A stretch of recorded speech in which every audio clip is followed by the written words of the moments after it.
జై శ్రీమన్నారాయణ.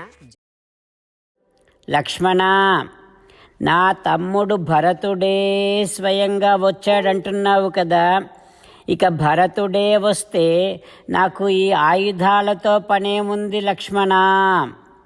నువ్వేమో ఏమంటున్నావు, భరతుణ్ణి చంపేద్దాం అంటున్నావు కదా. భరతుణ్ణి చంపి రాజ్యాన్ని హరించాడు అనేటటువంటి అపవాదు నా మీద పడ్డ తర్వాత ఇక రాజ్య సుఖాలతో నాకేం పని ఉంటుంది లక్ష్మణ? హో లక్ష్మణ, బంధువులను మిత్రులను చంపి పొందినటువంటి ఏ విధమైనటువంటి సంపదైనా సరే అది ఎట్లా ఉంటుందంటే విషముతో వండినటువంటి అన్నము లాంటిది. ఒకరిని బాధ పెట్టి సుఖపడేటటువంటి సుఖమే కాదు లక్ష్మణ. నాకు అట్లాంటి సుఖము వద్దు, అట్లాంటి రాజ్యము వద్దు అని రామచంద్రుడు లక్ష్మణస్వామితో అంటూ ఇంకా ఇలా అంటూ ఉన్నాడు. లక్ష్మణ, నా తమ్ముళ్ళంతా సుఖంగా ఉండాలి అని కోరుకునేటటువంటి వాడిని నేను.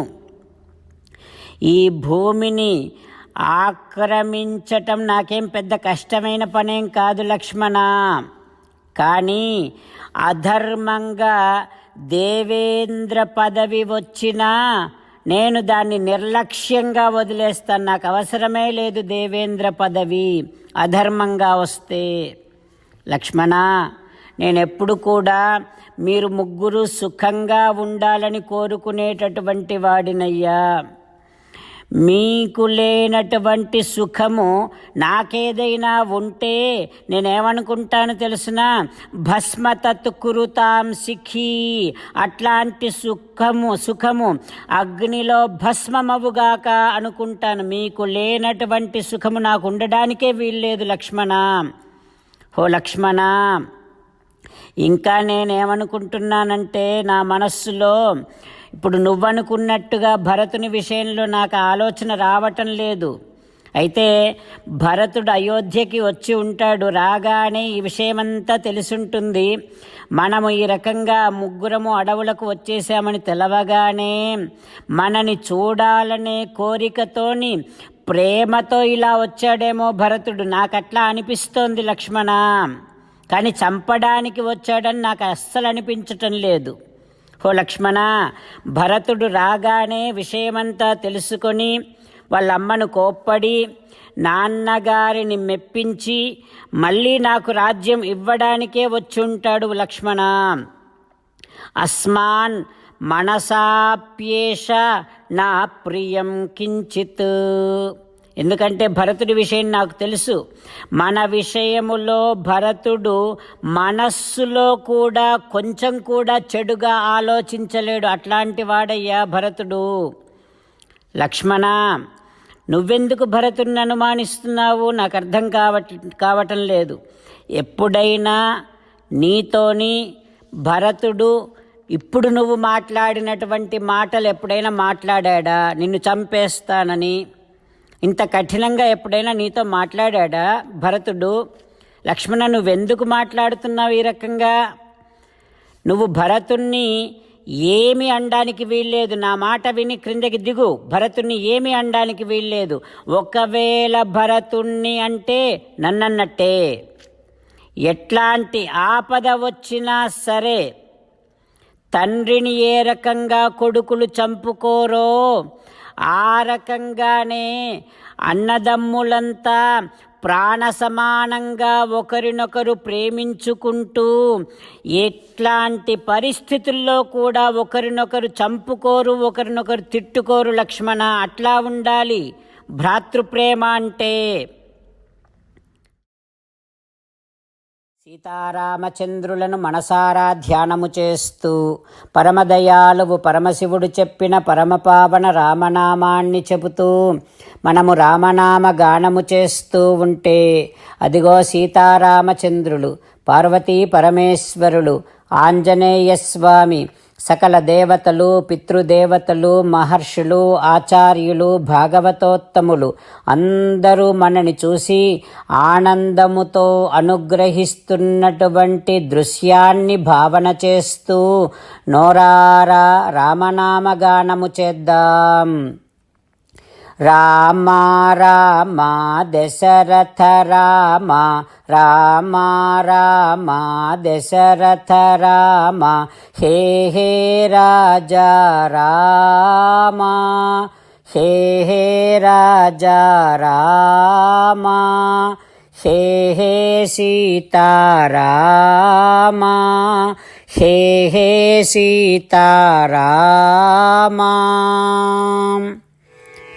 జై శ్రీమన్నారాయణ. భక్తులకు ప్రత్యేకమైనటువంటి విజ్ఞాపన.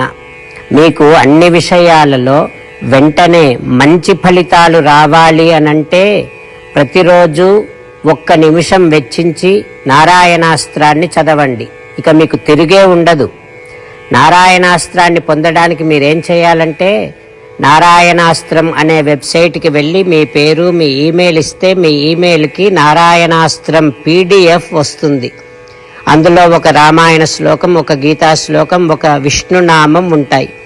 ఆ మూడింటిని కలిపి నారాయణాస్త్రం అంటాం.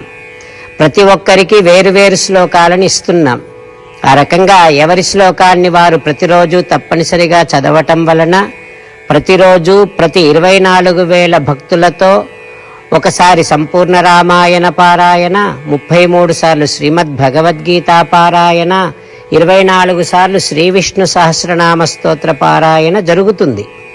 ప్రతి ఒక్కరికి అంతటి విశేష ఫలితము ప్రతిరోజు లభిస్తుంది. అందుకని మీరు, మీ కుటుంబ సభ్యులు అందరూ ఒక్కొక్కరు ఒక్కొక్క నారాయణాస్త్రాన్ని వెంటనే పొందండి. జై శ్రీమన్నారాయణ. శ్రీమద్ భగవద్గీత సారాంశముగా 18వ అధ్యాయములో 65 నుంచి 69 శ్లోకముల ద్వారా శ్రీకృష్ణ భగవానుడు మనందరినీ ఒక 8 పనులు చేయమని చెబుతూ పరమాత్మ ఈ రకంగా అంటూ ఉన్నాడు. ఎవరెవరైతే నేను చెప్పిన ఈ 8 పనులు చేస్తారో వారందరూ నాకు చాలా ఇష్టమైన వారవుతారు. అప్పుడు వారిని నేను సకల పాపముల నుండి, సకల దుఃఖముల నుండి విముక్తులను చేసి నా అంతటి వారిగా చేసుకుంటా, తరగని ఆనందాన్ని అనుభవింపచేస్తా. నిజమే చెబుతున్నా, ప్రమాణము చేసి చెబుతున్నా అంటూ సాక్షాత్తుగా దేవదేవుడైన శ్రీమన్నారాయణుడైన శ్రీకృష్ణ భగవానుడే మనను ఈ 8 పనులు చేయమని చెబుతూ ఉన్నాడు కనుక, హో శ్రీమన్నారాయణ, కరిష్యే వచనం తవ, తప్పకుండా చేస్తా, నువ్వు చెప్పినట్టే చేస్తా అంటూ మనం ప్రతిరోజు దేవదేవుడైన శ్రీమన్నారాయణుడికి ఈ రకంగా మాట ఇద్దాం. హో శ్రీమన్నారాయణ, నువ్వు చెప్పినట్టే నేను నిన్నే సంతతము ధ్యానము చేస్తూ ఉంటా. హో శ్రీమన్నారాయణ, నువ్వు చెప్పినట్టే నేను నీ భక్తుడిగానే ఉంటా. హో శ్రీమన్నారాయణ, నువ్వు చెయ్యమన్నట్టే నేను నా విధులను, కర్తవ్యాలను నీ సేవగా, నీ తృప్తి కోసమనే సక్రమంగా నిర్వర్తిస్తూ ఉంటా. హో శ్రీమన్నారాయణ, నువ్వు చెప్పినట్టే నేను నీవాడిని అనే మహావిశ్వాసాన్ని సంతతము కలిగి ఉంటూ నా హృదయములో నీకే నమస్కరిస్తూ ఉంటా. హో శ్రీమన్నారాయణ, మామేకం శరణం వ్రజ, నన్నొక్కడిని మాత్రమే శరణు వేడుకో అని నువ్వే అన్నావు కనుక నేను నిన్ను ఒక్కడిని మాత్రమే శరణు వేడుకుంటా. హో శ్రీమన్నారాయణ, మా శుచః, ఇక దుఃఖించకు అని నువ్వే నాకు భరోసా ఇస్తూ ఉన్నావు కనుక నేను ఇక దుఃఖించను. హో శ్రీమన్నారాయణ, నువ్వు చెప్పినట్టే నువ్వు నా కోసమని చెప్పిన శ్రీమద్భగవద్గీతను ఎప్పుడో ఒక్కసారి కాకుండా ప్రతిరోజు కనీసము 1 శ్లోకాన్నైనా అనుసంధానము చేస్తూ గీతోపదేశాన్ని జ్ఞాపకం చేసుకుంటూ ఉంటా. హో శ్రీమన్నారాయణ, నువ్వు చెప్పినట్టే నువ్వందరి కోసమని చెప్పిన శ్రీమద్భగవద్గీతను తెలియని భక్తులందరికీ తెలియచేసే నా వంతు ప్రయత్నాన్ని నిరంతరము కొనసాగిస్తూనే ఉంటా. ఓ శ్రీమన్నారాయణ, నేను నువ్వు చెప్పినట్టే చేస్తా, నీకు నచ్చినట్టే ప్రవర్తిస్తా, నీకోసమే పని చేస్తూ ఉంటా. కరిష్యే వచనం తవ. సర్వం శ్రీకృష్ణార్పణమస్తు. జై శ్రీమన్నారాయణ.